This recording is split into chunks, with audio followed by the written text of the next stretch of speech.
All right, everybody, welcome to another exciting episode of the Athlete to Athlete series. I want to thank you all so much for being on with us tonight. I know there's a lot going on in the world, and so I'm so excited to talk about this topic tonight because I think it's something that is extremely important, whether you're an athlete, whether you're a coach, whether you're an athletic director, whether you're a parent.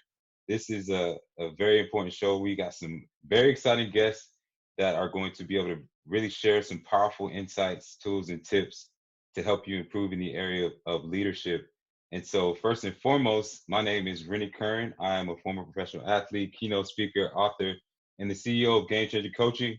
And on the area of nonprofits, I am also the founder of the Game Changers Foundation. And I always love to start by just sharing a little bit about why we're here, what the mission is, and what our objective is for this event. So, Game Changers Foundation was started about a year and a half ago, and our mission is to help current and former athletes in sports, business, and life. And we do that through three ways. We do it through community engagement, through mentorship, and professional development. And one of our goals was to be able to go into high schools and to be able to have former athletes who are speaking to teams, working with other organizations, doing camps. But we all know that the pandemic took a lot of opportunities away, as I'm sure that you all can identify with. And so at that time, we decided to do a virtual series. And um, our whole mission here is to, on a weekly basis, 10 weeks, to have a different topic that really helps current athletes, former athletes, parents, coaches, in some area of their life, that helps them on and off the field, personally and professionally. So we've been talking about topics like having a championship mindset. We talked about mental health. We talked about recruiting. So many great things, and we are now in week 7, which is crazy. And so, because of our sponsors, which one of them is Sports Turf, we've been able to give away $500 every week, and then also we have another sponsor, Jabra, Jabra headphones. So we got Sports Turf that allows us to do the $500 every single week to school, which they can use for anything from pregame meals to equipment to if they're taking trips eventually to colleges for recruiting, anything like that. And then we do a giveaway as well for headphones, but it's only for those who stay around the whole entire time and those who get engaged as well. So make sure that you stay on, because if you leave early, it's unfortunately going to be given to somebody else. Moving forward, we are going to go straight into our topic, and I'm so excited about this. I think this is an extremely important topic, and it's extremely timely. I didn't, of course, plan it to be during the elections time, but it just so happens that we're talking about leadership, and we see the impact that it's having on the world right now, and especially on our country. Just good leadership, bad leadership, and how it affects organization, how it affects teams. And so I want to talk about this tonight. And my main goal is to give you some tips and tools to help you improve as a leader. So whether you're a player, you're a coach, you're a parent, whether you're trying to improve the culture of your team or organization, I feel like it all starts with leadership. No matter how much ability you have, no matter how many resources that you have, uh, things you win or lose with leadership. And so to discuss this topic, I've called on some amazing leaders from my network, and I'm going to briefly introduce them, and then I'm also going to give them the platform to introduce themselves and tell you all about just some of the things that they're working on, why they're passionate about leadership. And so I'm going to start with a guy who's very, very special to me. And I actually met him around the time that I was still playing football, but I was starting to move and transition into entrepreneurship and become a speaker, and really stepping into that world. I'd written my first book in 2013, and I was trying to build my platform as a speaker. And so this guy is a guru, and he was working with the University of Georgia at the time when I reached out to him and helped him have a turnaround season. An amazing author, and I remember I reached out to him on Twitter, and he responded, and we become great friends, and he's been a mentor to me and so much more. So I want to introduce to you all best-selling author and keynote speaker Jon Gordon. And his best-selling books and talks have inspired leaders and audiences around the world. His principles have been put to the test by numerous Fortune 500 companies, professional and college sports teams, school districts, hospitals, nonprofits, you name it. He's impacting so many lives. He's the author of 18, not 2, not 5, but 18 books, including a best-selling book, Energy Bus, Power of Positive Leaders, and 5 children's books as well, which have made the bestsellers list 10 times. So I want to welcome my good friend, mentor, brother in Christ, Mr. Jon Gordon. John, how you doing, man? Hey, Rennie, how you doing? Doing great, doing great. So glad to have you on tonight, man. Hey, great to be with you. You're amazing. Thank you, man. Thank you. Well, why don't you just share a little bit about, what you're doing and you're passionate about leadership, man. Well, leadership is everything. We're watching the country right now go through a time where we need leadership. Everything rises and falls on leadership is something that John Maxwell said, and he's so correct. When we talk about leadership, leaders drive the culture. Leaders have a vision, and they share that vision for the road ahead. They must lead with optimism and belief in order to create a brighter and better future. And they must develop great relationships with their teams along the way and lead with Yeah, purpose and a lot of grit, as you know. So, you create a football team and you put a great coach and a great leader to lead that team. That leader is going to turn around that team. You put a great leader in a school, and that hmm principal, that leader is going to transform the school. And right. so if you want to transform teams and organizations and your country, great leaders do that. And so I'm all about leadership, and I love working with leaders. And as you know, we do leadership training, we do leadership Right. development, leadership workshops, and just passionate about developing positive leaders who believe they can change the world and actually take actions to do it. That's it, man. And it's been an honor working with you, and I appreciate everything you just shared. I'm excited to ask you some questions and go and dive even deeper, into those leadership philosophies. So that being said, I'm going to go on to our next panelist for the night. So he's a guy that I actually grew up watching, and one of the few who made me cry as a young child, because he actually played at my rival high school, Parkview. So it's pretty crazy that we've become good friends. But back then, when I think I was like 12 years old, he was a couple years ahead of me, already in high school, and I just remember watching him like, man, who is this guy? I can't stand this dude. He's killing us. And he went on to play with the Atlanta Braves and had an amazing career. And is just a great person. We ended up training together when I was going to the NFL draft and everything, and that's how I really got to know him. And at that point, I couldn't really hate him anymore. But I want to introduce former Major League Baseball player and broadcaster Jeff Francouer, who was a four-star defensive back who committed to Clemson, but he chose to forego college to play baseball for the Braves. During his 10-year career, he finished third in Rookie of the Year voting and won a Golden Glove Award as well.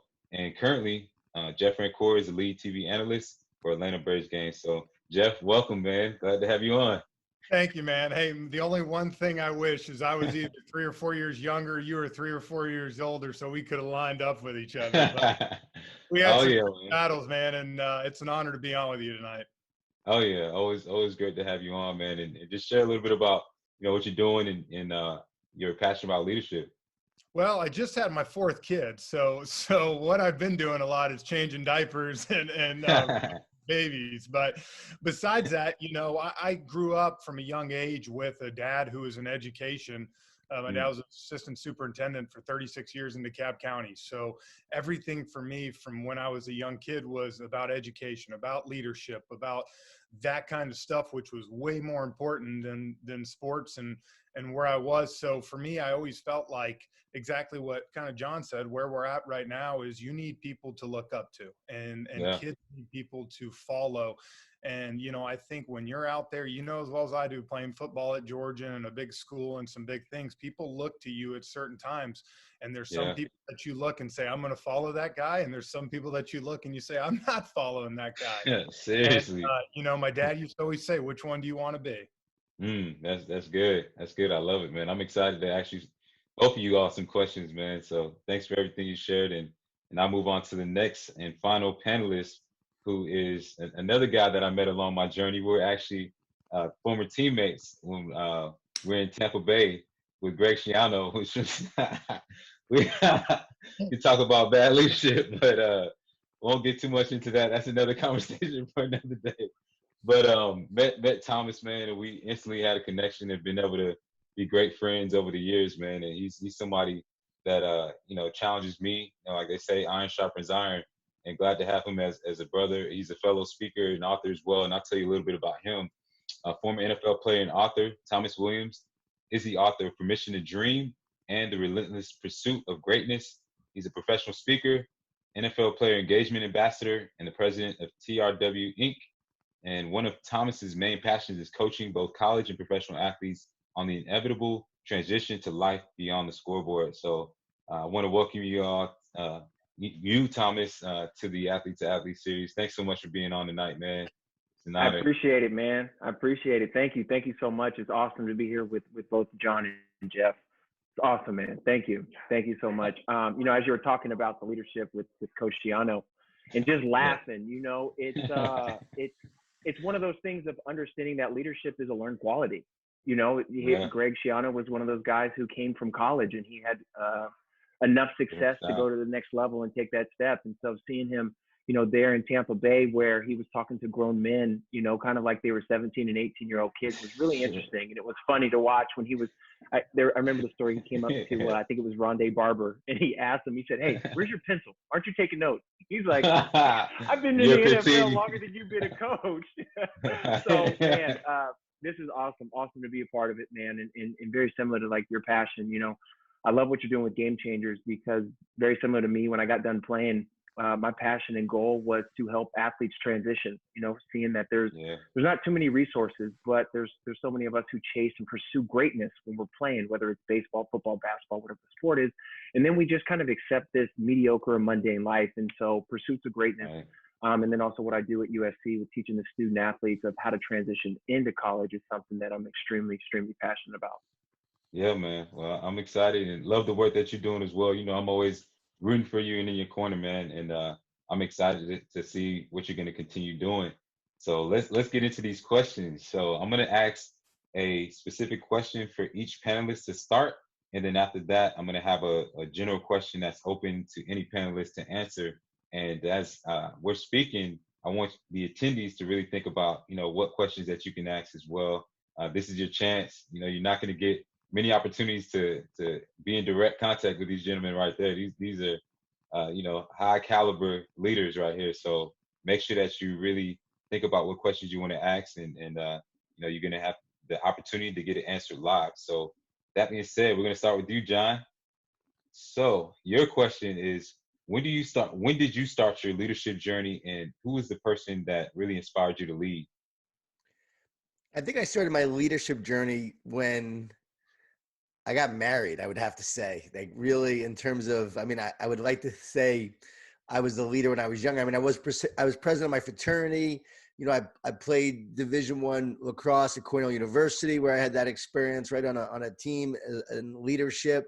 But really when I got married and then having children, as Jeff was saying earlier, like when you have to lead your family and lead your kids and all of a sudden you're like, wow, these people are, I'm responsible for these little kids and their future. Right. You really grow as a man during that time. And I think you grow as a leader during that time. That's when I first realized, okay, I have to lead people, and it's, right. and it's life or death. And early on, I got to admit, I failed miserably. I wasn't a great dad early on, and I wasn't a great husband, and I wasn't a great leader. I became one over time, but early on, I was definitely failing miserably, and my wife will tell you that. It's all good. No, that's wow. That is so powerful. You're exactly right. Just like you, that's when it really. I think we understand leadership when we're athletes or when we're head of an organization, but when somebody's life is literally dependent on you, and you realize, like as a parent, especially, you have the opportunity to create norms, like what they see as normal and what they how they view the world. Like you have the opportunity to shape that. Like that challenges you as a man, or it makes you run away. Like that's when you realize who you really are as a man. And I had my daughter when I was 20 years old. That makes me think of that, man. And at that time, I was at University of Georgia, and I failed miserably. Like, a couple months later, I was turning 21. So in my mind, I'm like, man, yeah, I want to be a father, but man, I'm about to be legal. Like, I want to go downtown and turn up. So it was a battle, man, like on a day-to-day basis. So I can totally identify with that, just struggling early on, but learning and growing and improving. So that's powerful, man. So next, I'm going to move on to Thomas. So what are some of the greatest challenges you face as a leader on your team or in life, and how did you overcome it? Man, it's funny you say that. And John was talking about, real leadership kind of starts at home.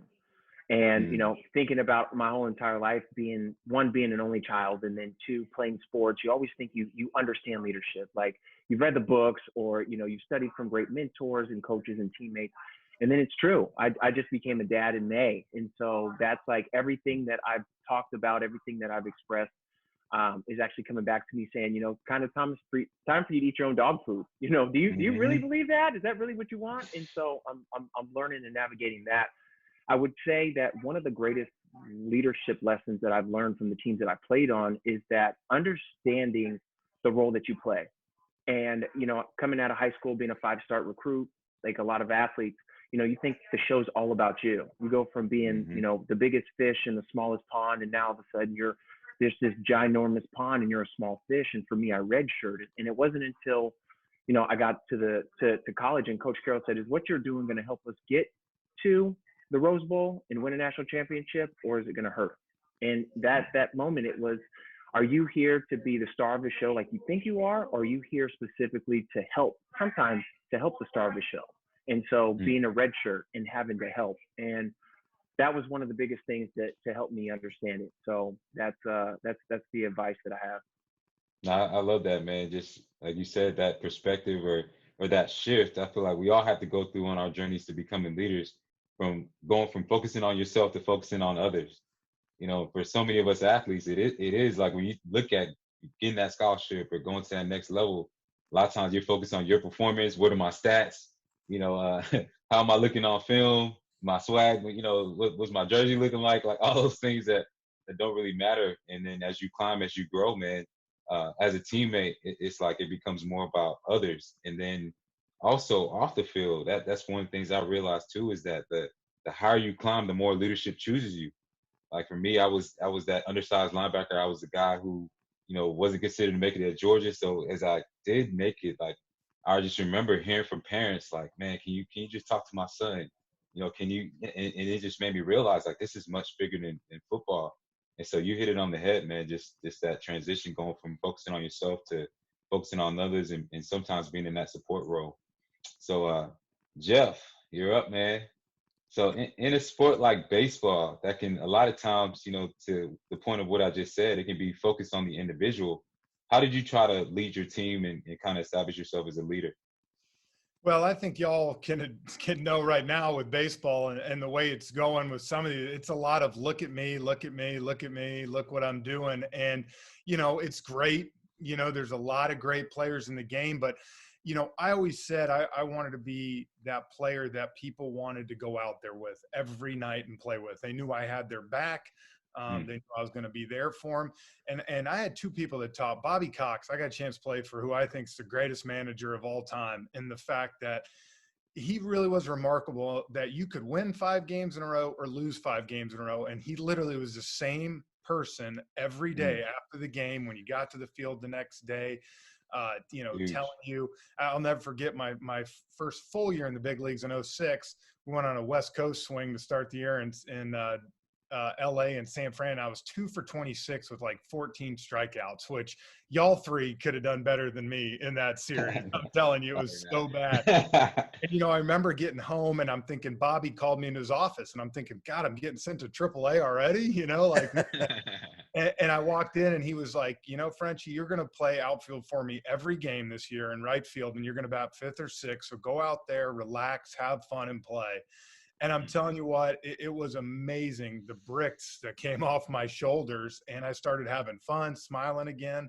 And, you know, being able to watch a guy like that manage players, you know, because baseball, you have 25 completely different individuals. You have 10 from, you know, Venezuela, Colombia, Dominican, you know, and it's just such a different background. But to see him be able to bring 25 guys together and all have one common goal, it was one of the coolest things that I've ever seen. And then Edgar Renteria, who got the game-winning hit in the '97 World Series, was with the Braves in '07. And he didn't talk much, but watching how he prepared for a game every day, you know, you talk about different leadership, vocal or follow me, just watching him prepare every day, it made a huge impression on my career, because he was 36 at the time and he went out there and prepared like he was a rookie every single game, and it never changed. And it was always impressive to watch. I love that, man. You shared so many leadership nuggets right there. The first thing, I love what you said about yourself and how you approach the game, and just being that dependable teammate. I think that's definitely a true mark of a leader, is just being somebody who's dependable, who looks at themselves and asks himself, am I a guy who who people want to gravitate towards or who people want to follow. That's huge. And then what you said about just Bobby Cox and his consistency and his integrity, that, man, on the pro level, that is so hard to find, Yep. especially when you have so many variables, so many different factors that change. Like you never know what you're going to get. And that's one thing I realized, man, that kind of really killed my love for the game, man, when I got to the pros, was that you couldn't a lot of times trust anybody's word. Like they, you could be in the film room with them that same like weekend, and then the next weekend they're like, hey, coach needs to see you, bring your playbook. You're like, what? I thought I was good. It's like, Yeah. Nope, black trash bag. So having somebody that's consistent in that, whose words, Thomas know what I'm talking about, but having somebody that's consistent and whose word you can really trust, I mean, that's everything when you talk about leadership. And then you talked about how you built your confidence and how you brought people together. And that's something that's extremely important. I mean, especially when you look at a sport like football, baseball, where, so, like you said, so many different personalities. And then that last point you made about leading by example. So all great points, man. I love it. So I want to now get into the questions for the entire group. And I want to start with you, John, because I know you focus a lot on building leaders. And so I want to get your insights on this. But how can those who are in that leadership position, the coaches, the parents, how can they build leaders on their team? How could they develop leaders? Well, first and foremost, you set the example, as Jeff was talking about. I mean, you lead that way. And so you show what leadership looks like. I've been spending time with Dave Roberts the last few years, right, with the Dodgers. And he's that kind of leader. He's that kind of manager, the way he connects with each player, knowing them, investing in them, believing in them, working with each guy as they face their challenges and their issues, right? It's like you're a part-time therapist these days as a coach. You know that, Jeff, right? And so you're always having to make sure you invest in these guys. But when you lead that way, you start to develop leaders who start to learn how to lead that way as well. So again, his third base coach, Woody, goes to the Texas Rangers, and he's the manager there. He's a good friend of mine, right? George Lombard is going to be a manager one day. So you get these guys that are now coming up under him that are learning how to lead. So I think you first show what leadership looks like, and then it's about coaching them and mentoring them. There's macro leadership and micro leadership. Macro is where I'm going to share the vision, the strategy, and we're going to talk about where we're going, what our purpose is, what our culture is about. Micro is about coaching, and it's about investing and pouring into. And so now more than ever, I believe leaders need to coach the leaders below them, the direct reports, to develop them. And we need to see more of that. And the best coaches, Rennie, they're the ones that are always coaching their coaches to be better. That's what makes Bill Belichick so good over the years. He's coached his coaches and helped them develop as leaders. So to me, it's about coaching, mentoring, and setting the example. No, I love it, man. You're exactly right. And I love what you said about exemplifying it. It's like you can talk all day, you can share the vision, the values, and all those great things, but what does your personal life look like? What do you like? That's one of the things that I love most about Coach Rick. One of the coaches I had the opportunity to be under, but you saw, not just what he professed in terms of his faith and the values he tried to represent, but you saw how he interacted with his family. And that was like the most powerful lesson on leadership that I could see, when we're at practice or after practice, he's got his kids around, like his interactions with his wife, like that impacted so many guys. So I love what you said about that. And that makes me think about those moments right there. And then I love what you said also about the macro versus the micro. I think as leaders, we don't really think about that. We think about, okay, having a clear vision, making sure everybody's on the same page. If you're a coach, it's all about building that athlete, making sure they know the fundamentals. But are you really spending that time and investing in them? I think that's extremely powerful, coaching the coaches and all that, man. So thank you for what you shared. Does anybody else have anything to add to that?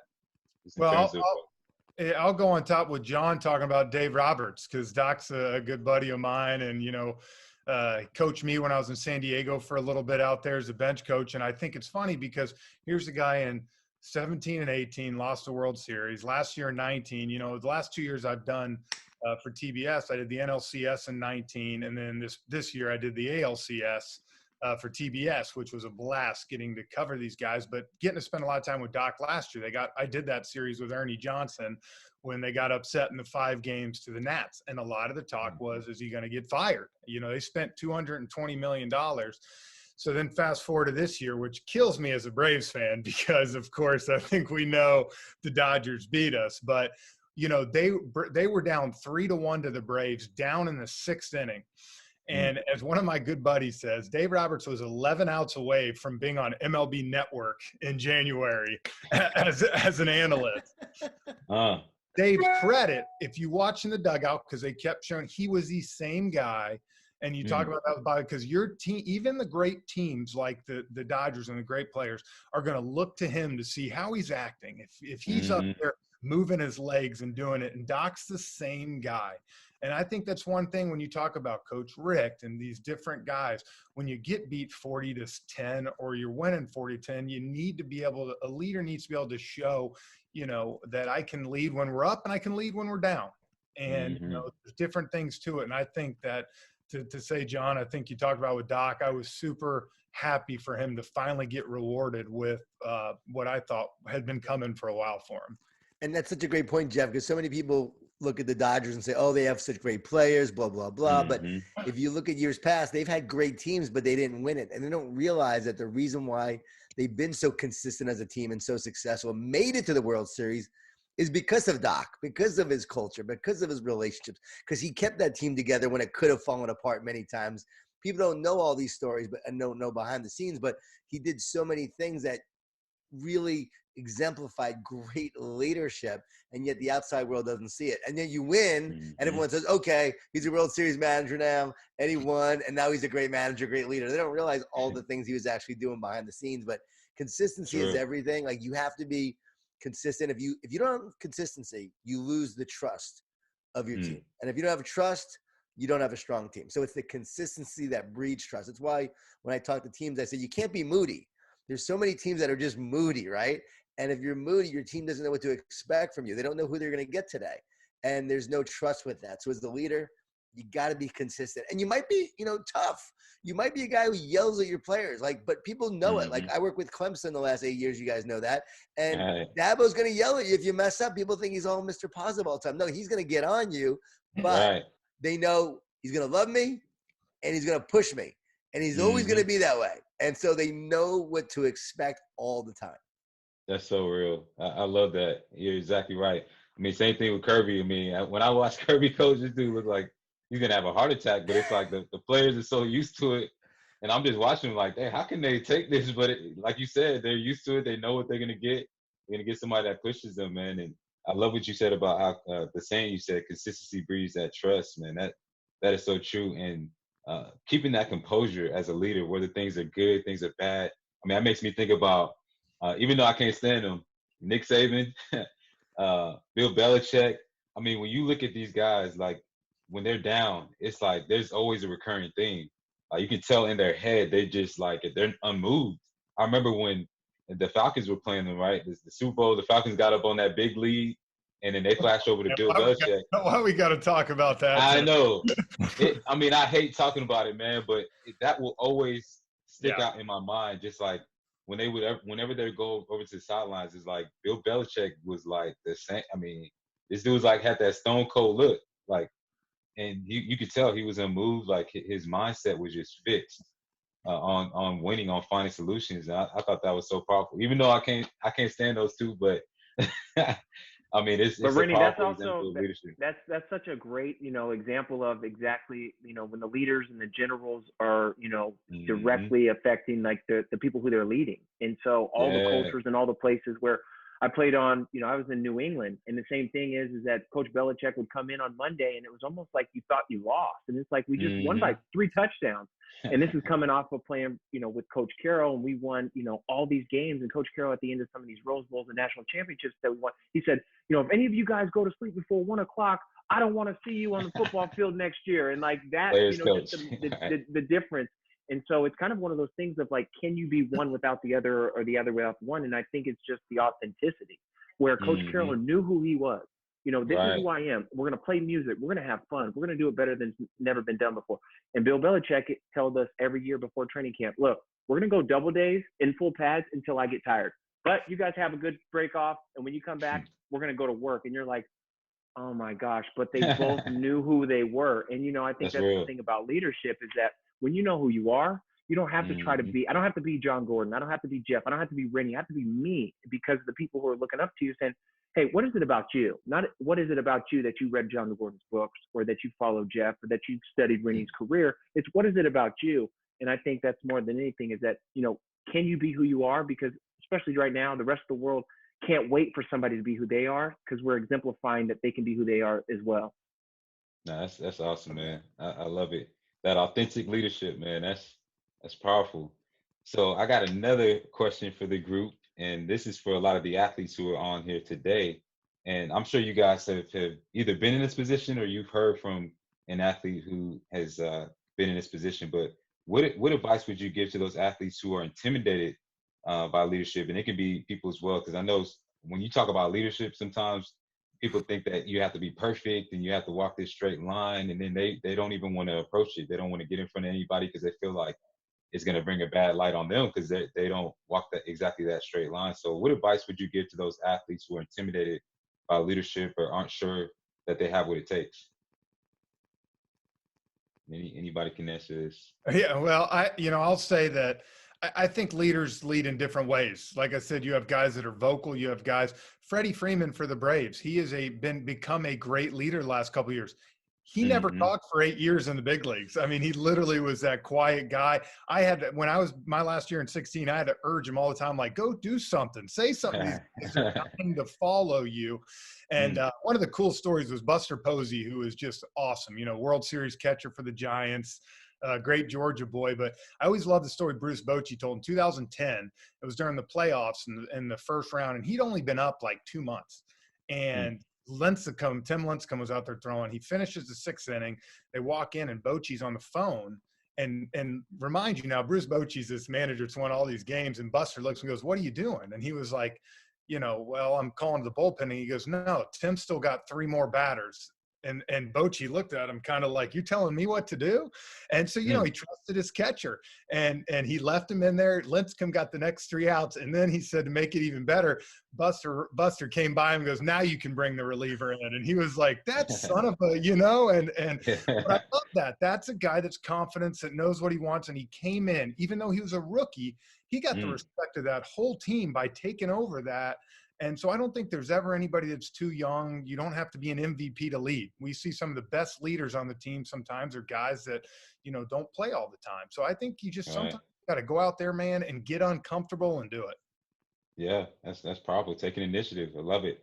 Is anybody else anything on that? Yeah, you influence people from where you are. I mean, your energy influences people. Like who you are influences people. So you don't need a title to be a leader. So what are you doing each day to influence the people around you? People often say to me, how do I become a leader? I say you just do 3 things. You love, you serve, and you care. And so you love people, you love your team, you find ways to serve. That might look like mentoring, coaching, helping your team get better, pushing and challenging the people around you. If you're not a starter, you help the starters get better, and you show you care. And if you show up every day caring a lot and caring more than the people around you, right, you're going to stand out. When you care, you stand out amongst a lot of people who don't care. And so we know that the great ones just care more. So for me, it's about, as you said earlier, it's about we, not me. And so with anybody, the minute you start focusing on others instead of yourself, you're going to be a leader. We know the Schwennader story, recruited by Jon Gordon to play at UCLA. And he said, hey, if you come here, you're not going to play much because we have the best center in the world in Bill Walton. But we want you to make Bill Walton better every day. Will you do that? And Schwen agrees to go to UCLA, and every day in practice, he's making Bill Walton better. That's his job. Never starts a college game, but he's the only person in NBA history never to have started a college game, drafted in the first round of the NBA, 12-year NBA career, rookie of the year. And so every day he was making Bill Walton better. He got better. And I think that's a great example. Now, would he be defined as a leader? No, but he was leading his team in a positive way by influencing Bill Walton and the people around him and setting an example. I love that, man. Love, serve, and care. And you're exactly right. It's so funny. I think when we talk about leadership and we talk about the development, it's so overcomplicated. Like a lot of times when even you look at the educational space, when they try to train leaders, it's like they got to go to this conference and they got to dress in this nice suit and they got to just be perfect. Like that's basically what you're kind of taught to do. But like you said, it doesn't take a lot. You just lead from where you are, and you lead in those small ways. Like whenever I go out and I talk to a young kid or an athlete, I'm like, man, leadership is not as complicated as you think. It can be as small as what you put out on your social media, or it can be that kid, that you are in class with who's struggling with their grades. They're saying, hey, like, let's meet up and let me help you with this class. Little acts like that can make big differences. And like you said, John, can make you better as well. So I think that's a great point. So we got one question. We're going to open it up for the Q&A now. And we got a question from Thomas Warren. So I'm going to give you the opportunity to talk, Thomas, and ask your question to the panelists. And you can direct it to anybody you want to. So turn it on. There we go. Thomas, can you hear us?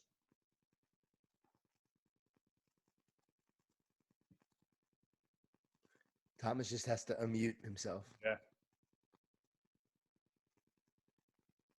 There you go. Unmute yourself, man. Let's hear what you have to say. What's up, man? How's it going?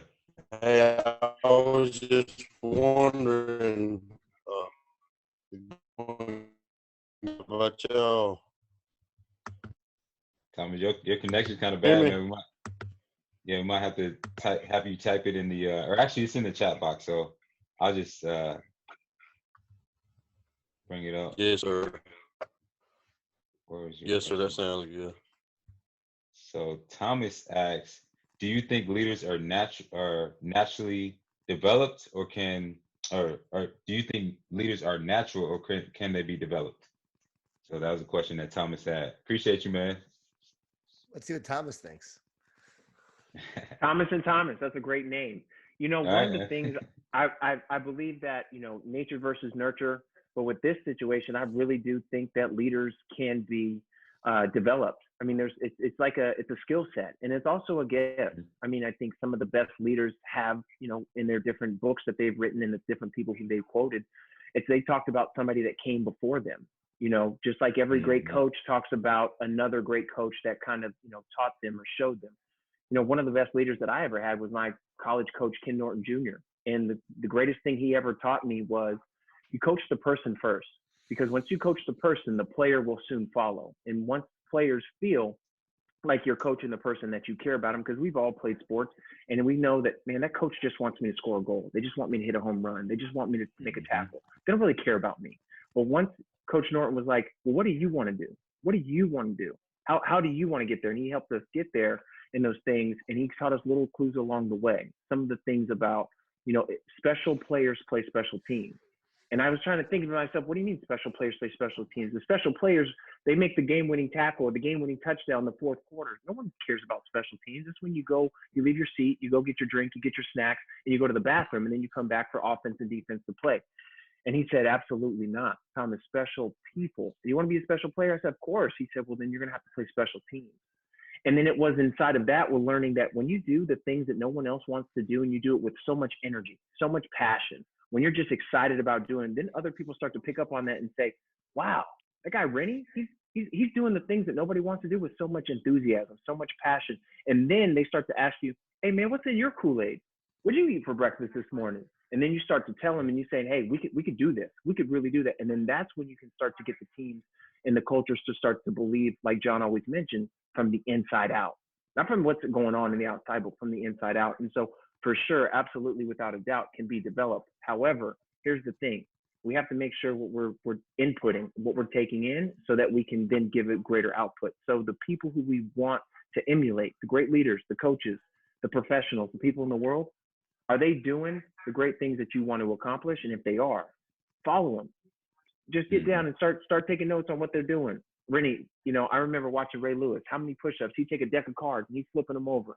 If it's a 5, he's doing 5 push-ups. If it's a king, he's doing 25. If it's an ace, he's doing 50. Like, I just started to watch all these great athletes. And did I ever become that? No. But at least I got there to that level and the ultimate level that I wanted to get to. So the leadership can definitely be developed. But just make sure that the people who you're following are the ones who you want to emulate. True. Anybody else want to add? I think there are people who have natural gifts as a leader. I mean, there are some people that they have an essence of leadership. They do have a gift. They were born to lead. There are people that were born to play baseball, right? Like Jeff. I mean, it's an amazing talent. Obviously, I didn't know, Jeff, you were a football player. That's pretty cool to know that you were, that you could have went that path as well. That's pretty awesome. He was good. Yeah, I mean, newfound respect there. I could run back in the day. It ain't there no more. Man, that dude he was a beast. He single-handedly destroyed us, like, for real. That's I feel mad about it. Yeah. There's gifts, right? Everyone has different gifts, and I can write. I have that gift to write, and other people have a gift to paint and design. So we all have different gifts. So I do think you're born with some natural gifts to lead, but you can develop those gifts, and you can become a leader that maybe you don't have the natural gifts, but you could still be a leader because God has called you to lead. There have been many people that didn't have the natural gifts that God has used to lead, and you're like, I would have never chose that person. That person would have chosen themselves. And yet God chose them to lead. I mean, Moses was a stutterer. He never thought he was a leader, but yet God chose him to lead. And so I do believe that you can be called to leadership, and you can develop the gifts to learn how to be a better leader. Yeah, that's powerful. You got anything you want to add, Jeff? I agree with both those things. And I love what Thomas was talking about, Ken Norton Jr., caring about the person, because that's honestly what it comes down to. I think with a lot of coaches now, being a dad myself, showing your kids, hey, look, you're going to get spanked, you're going to get disciplined, but I love you. And it's because I'm doing this because I love you. And, it's like that commercial I watched I'm starting to become more and more like my dad every day. And it's so funny because it's true. He instilled so many things in me. And so I agree with Thomas said, you care about the person. And if you show them that, the connection's there, and then the sky's the limit. Awesome. I love it. So we got another great question from Mr. Chalker, who's a high school baseball coach. So I'm going to bring him on. Hopefully his service is good. Let's see here.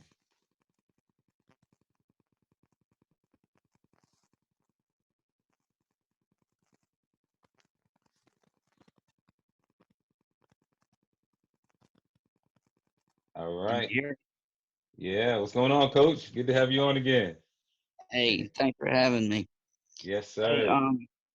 Hey, earlier on, Jeff mentioned about having baseball players understand their role, and I guess this is a question for him basically. But what are some good ways that we as coaches can help kids understand their role today? Because parents are so much a part of that. They think their kid's an all-star in almost everything that they do. So just wondering how can we get it across that, hey, this is their role that they need to play, and help them understand that they can help the team in that type of role? Great question, man. Great question. I mean, I look at it in the fact that, for 10 years I played every day in right field. And then my last 2.5 years, I platooned. I only played against lefties, and it was tough because I would get a start against a righty and get 3 hits. And I'm like, am I in there tomorrow? Nope. Riding the pine. But it's the fact that it was the communication from these coaches to tell their players, they were very upfront. I was told, this is your role on this team. And they're tough conversations. I don't think, look, anytime you coach a team, that's what when people ask me if I want to coach sometimes, like, man, those conversations, I don't look forward to them, calling them in, telling them, hey, you're going down to AAA, or you're getting cut, you're getting released. Those aren't fun, but I always said that if you're honest with the player and you tell them, they might get mad right away. They might be pissed at you. They might walk off, but at the end of the day, they'll respect you. And I think a lot of them you can motivate them by doing that, telling them, look, this is your role. We need you to do this. You're going to help the team. And then you as a coach, to me, have to help that kid do that to the best of his ability and put him in positions to go out there and have the best chance to succeed.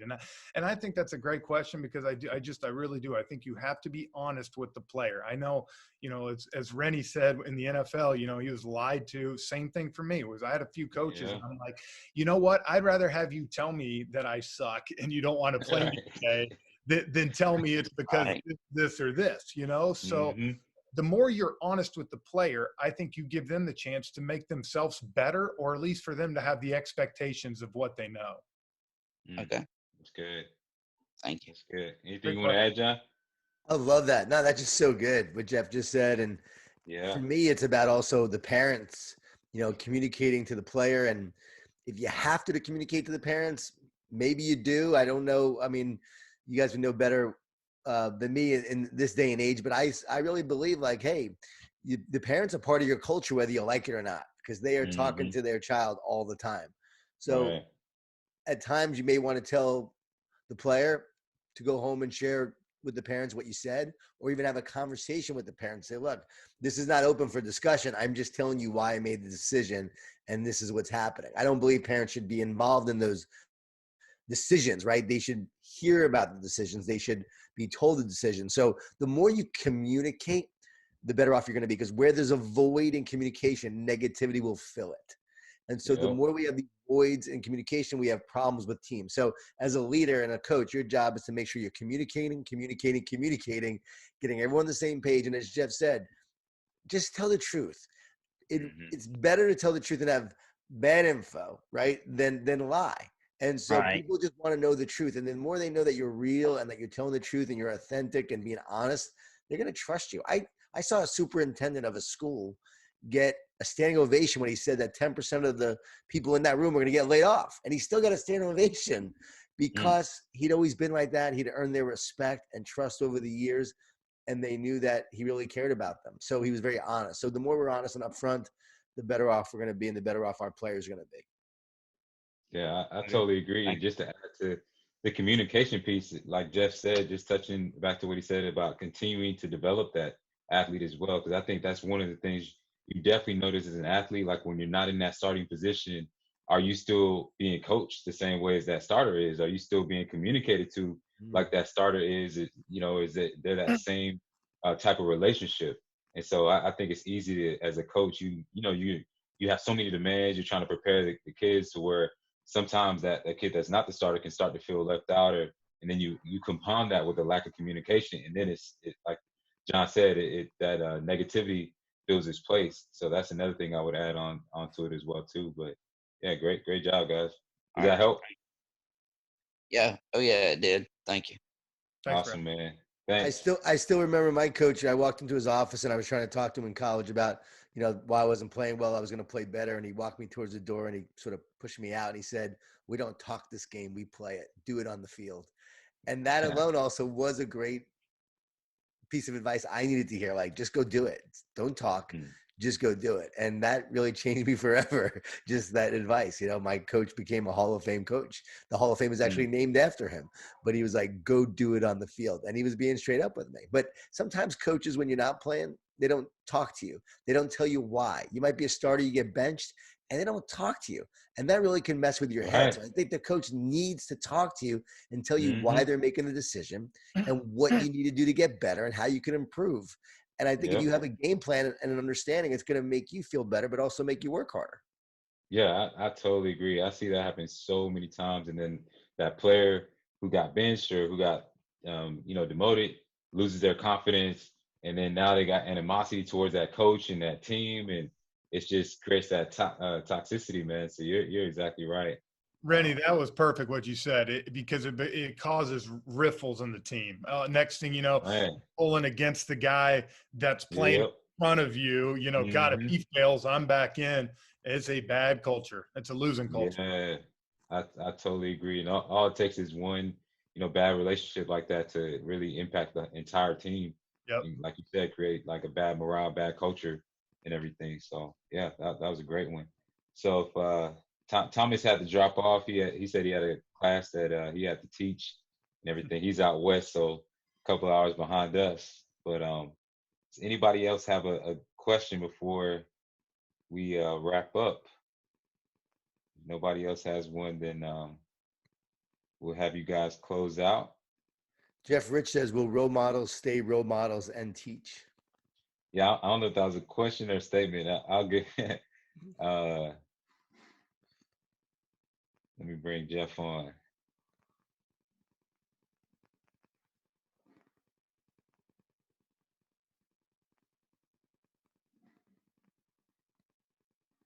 All right. He's a Braves fan. Yes, sir.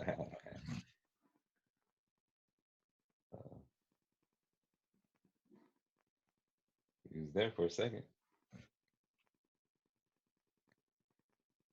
There you go. Jeff, can I ask Jeff a question, Rennie?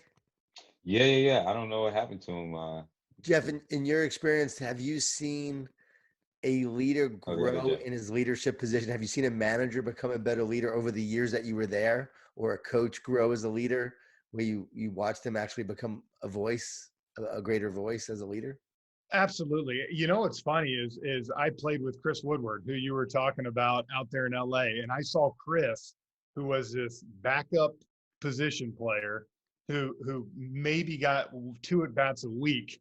When we played together the whole year with the Braves, and you could see though him watching Bobby, him listening to Bobby, him doing it. Then he went out there with Doc, and now you see in Texas, he's building something there. They're getting really good. And it's so funny because you see guys really come into their own. And I always said guys like him sometimes make the best managers because he knows how hard the game is. It's like people used to ask me, would Chipper Jones be a good hitting coach? I was like, hell no, he'd be awful.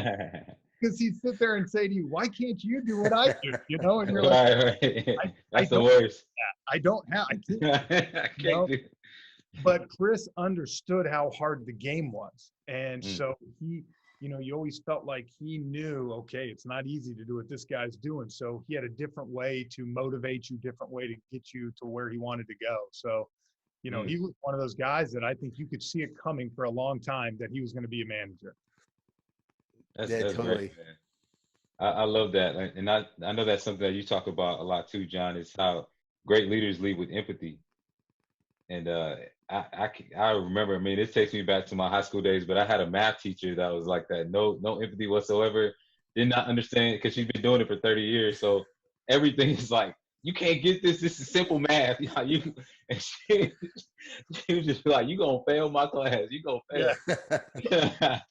Oh man, it was crazy, but yeah, that's so powerful when you have a leader that understands the struggle and works with you and doesn't just like kind of degrade you and demean you and talk down to you and things like that.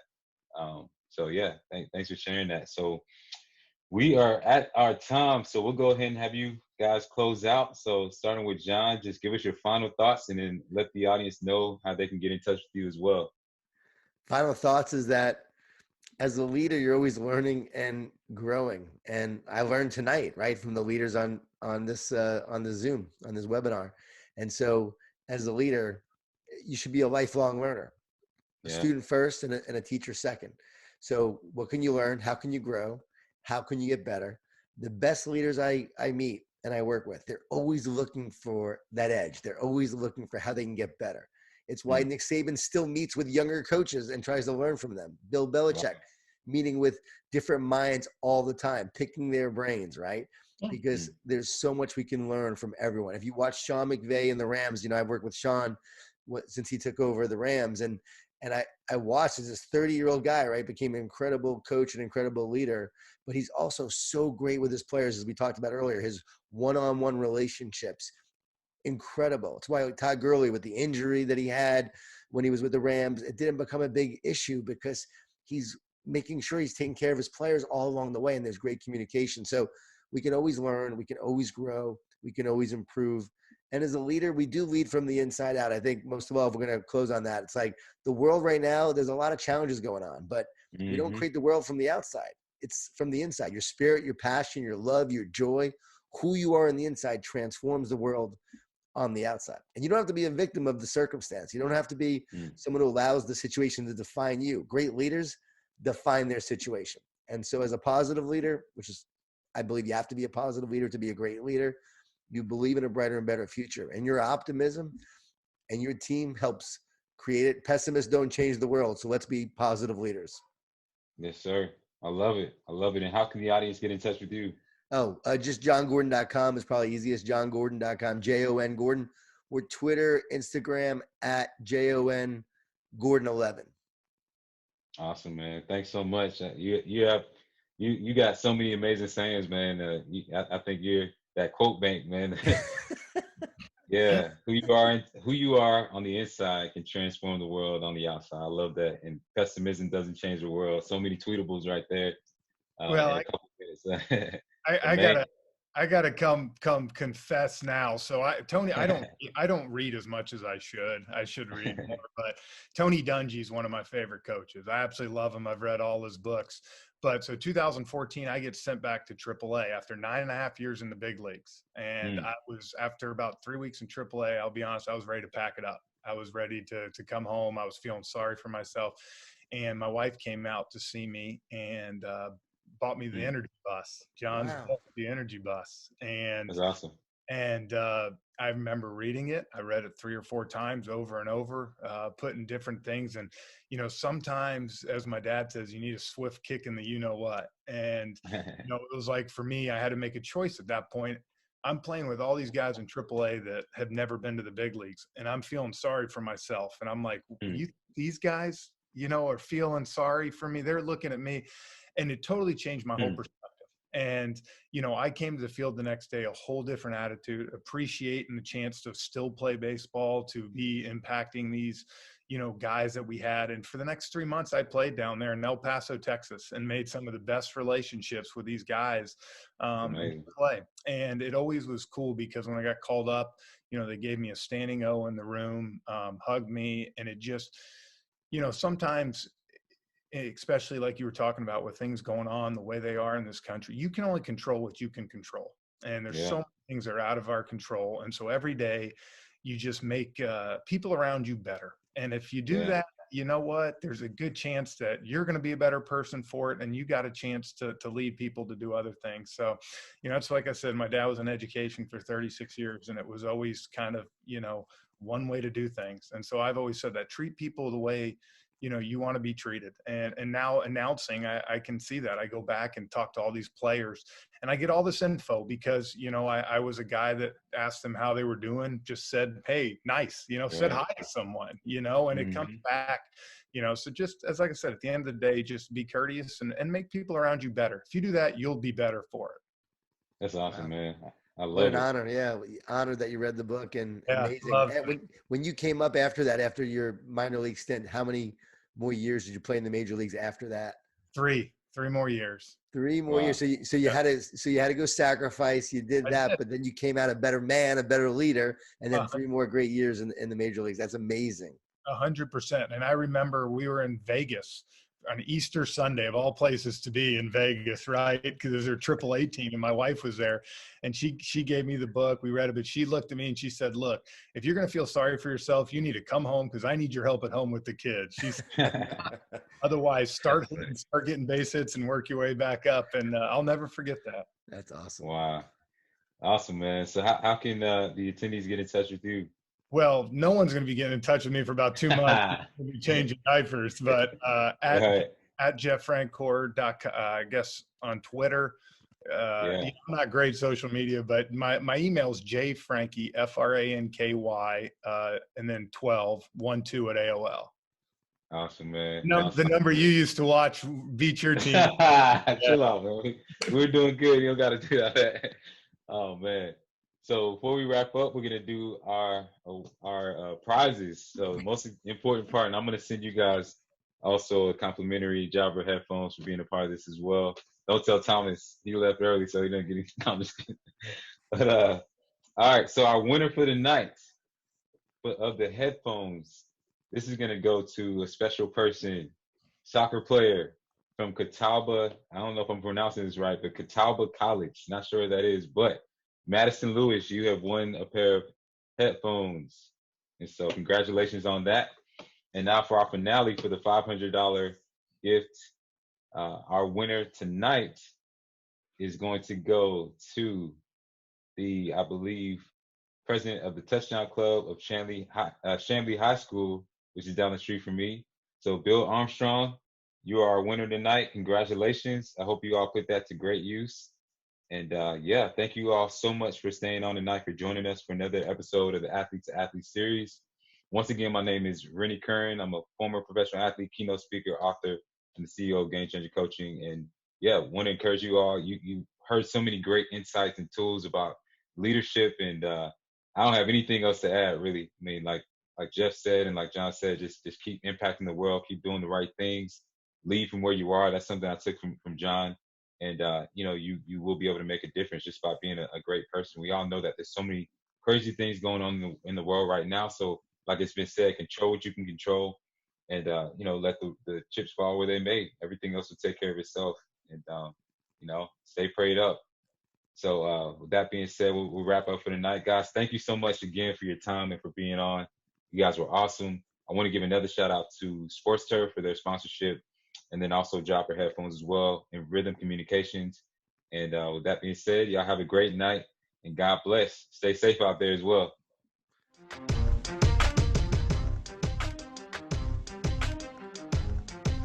All right, everybody, welcome to another exciting episode.